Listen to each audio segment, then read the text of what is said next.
ప్రధానంగా కాంగ్రెస్ పార్టీ ఈ రాష్ట్రంలోకి అధికారంలోకి వచ్చింది రెండు అంశాలను బేస్ చేసుకొని.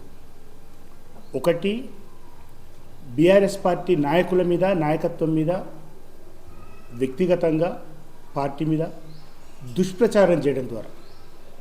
ఒకటి, పార్టీ ప్లస్ నాయకులు, నాయకత్వము, లీడర్ల మీద దుష్ప్రచారం చేయడం ద్వారా. ఒకటి, వాళ్ళ అధికారంలోకి వచ్చింది 2% లోపు ఓట్లతోటే.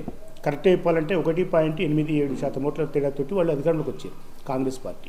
వాళ్ళేం బంపర్ మెజార్టీలతో గెలిచి అధికారంలోకి వచ్చిన పార్టీ కాదు. దుష్ప్రచారం, మోసం. ఎవరిని మోసం చేసిర్రు? వాళ్ళు 420 హామీలు ఇచ్చారు, 420 హామీలు ఇచ్చారు. ఒక వర్గం అని కాదు, అన్ని వర్గాలకు తప్పుడు హామీలు ఇచ్చి మోసం చేసి అధికారంలోకి వచ్చేప్పుడు ఈ హామీల్లో ఎన్ని నిలబెట్టుకున్నారో లేదో ఆయా వర్గాలకు రేపు నిలదీస్తారు. స్థానిక సంస్థల ఎన్నికల్లో వాళ్ళ బట్టలు కూడా తీస్తారు. అప్పుడు వాళ్ళకి అర్థమవుతుంది వాళ్ళ హామీలు ఎన్ని నిలబెట్టుకున్నారు, ఎన్ని నిలబెట్టుకోలేదన్న విషయం.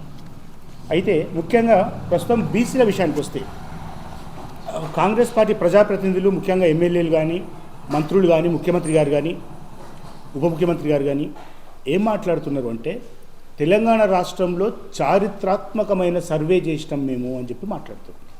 అందరూ లేవనెత్తున్న ప్రశ్నలు ఏంటంటే, ప్రభుత్వాన్ని ప్రశ్నిస్తున్నది ఏంటంటే, ఈ సమగ్ర కులగణన సర్వే అనేది బూటకపు సర్వే, ఇది ఉత్తుత్తి సర్వే చేసిర్రు, దీనికి ఎటువంటి ప్రామాణికత లేదు. ఈ సర్వే చేయడానికి వచ్చినటువంటి ఎమ్యూనరేటర్లు ఆ కుటుంబం ఇచ్చిన వివరాలు తీసుకున్నారు. వాస్తవానికి కులగణన సర్వే అంటే నువ్వు ఇంటికి పంపించి ఏమడిగేది ఉంటుంది? నీ ఏ కులము, దానికి సంబంధించి మీ ఇంట్లో చదువుకుంటున్నదో, లేకపోతే టీసీఓ, బోనఫైడో, లేకపోతే కులం సర్టిఫికెటో, లోకల్ సర్టిఫికెట్ ఏదో ఒకటి ఉంటుంది కదా. బీసీ, ఎస్సీ, ఎస్టీ అని, లేకపోతే మన ఇది రైతు అయితే పట్టాదారు పాస్బుక్ ఉంటుంది, రేషన్ కార్డు ఉంటుంది, దాంట్లో క్యాస్ట్ మెన్షన్ చేసి ఉంటుంది. పిల్లలు స్కూల్లో చేస్తే కూడా క్యాస్ట్ రాస్తారు. దానికి సంబంధించి ఏదో ఒక ప్రూఫ్ ముందే తీసి పెట్టుకోండి అంటే ఆ కుటుంబాల వాళ్ళకి తీసి పెట్టుకుంటారు. అప్పుడు అది చట్టబద్ధమైన సర్వే అని చెప్పి, లేకపోతే ప్రామాణికతలు, ప్రమాణాలు పాటించి చేసిన సర్వే అని చెప్పి మేము కాదు, తెలంగాణ సమాజం నమ్మేది, బలహీన వర్గాలు నమ్మేటివి. మీరు కులం అడగకుండా దాంట్లో 57 ప్రశ్నలు సంధించారు. నీ ఇంట్లో ఫ్రిడ్జ్ ఉందా, నీ ఇంట్లో హీటర్ ఉందా, నీ ఇంట్లో వాషింగ్ మిషన్ ఉందా, నీ ఇంట్లో గ్యాస్ స్టవ్ ఉందా, నీ ఇంట్లో సైకిల్ ఉందా, నీ ఇంట్లో ఎన్ని ఫ్యాన్లు ఉన్నాయి, ఎన్ని ట్యూబ్లైట్లు ఉన్నాయి, నీ ఇంట్లో మిక్సీ ఉందా? ఇవి అవసరమా? సొంత ఇల్లా కాదా అడిగేది? స్థానికత ఎక్కడ? కిరాయికి చాలామంది పిల్లల చదువుల కోసం ఇంకో దగ్గర ఉంటారు. స్థానికత అడిగేదింటివి, కులం అడిగేదింటివి, ఆధారం తీసి పెట్టుకోమని చెప్తే వాళ్ళు ఆధార్ కార్డు ఏదో ఒకటి తీసి పెట్టుకొని 1 రోజులు టైం ఇస్తే జిరాక్స్ తీసి పెట్టుకొని చూపిస్తారు. ఎట్లా ఇది జిరాక్స్ల ప్రభుత్వమే కదా, ఇది జిరాక్స్ల ప్రభుత్వమే. ఈ 14 నెలల కాలంలో ఈ కాంగ్రెస్ పరిపాలన వల్ల బాగుపడ్డ వర్గం ఏదైనా ఉన్నది అంటే, వ్యాపారం ఏదైనా ఉన్నదంటే అది కేవలం ఒకే ఒక వ్యాపారం, జిరాక్స్ సెంటర్ల వ్యాపారం. ఎందుకంటే ఈ ప్రభుత్వం గడికి ప్రతిసారి ప్రజాపాలన దరఖాస్తులు అని 14 నెలల కింద, 13 నెలల కింద తీసుకున్నారు.